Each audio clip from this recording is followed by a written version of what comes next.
យឃើញដាច់អាឡាយ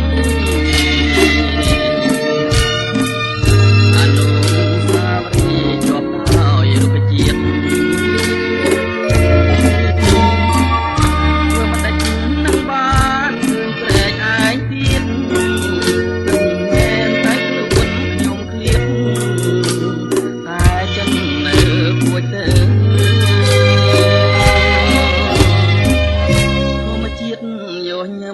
ដែលធ្លាប់មករាំងទាំង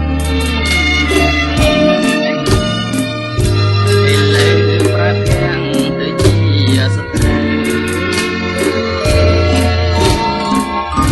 អនុស្សាវរីយ៍ជាប់ទៅដោយផ្លូវ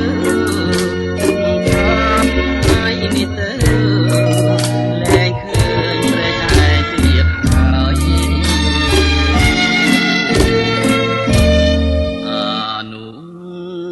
សាវរីយ៍តែចង់ទីដូចឃើញវាថ្មីថ្មី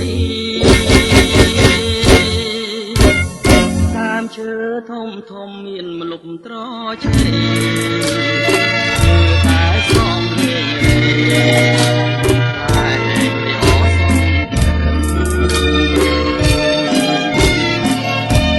ព្រេងដែលខ្ញុំគិតថាមិនប្រត់ឥឡូវទាំងរូបប្រព្រឹត្តធ្វើមិនដាច់នឹងបានជួបក្តីសង្ឃឹម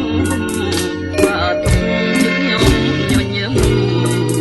ក៏មិនស្រស់ដូចជាដើម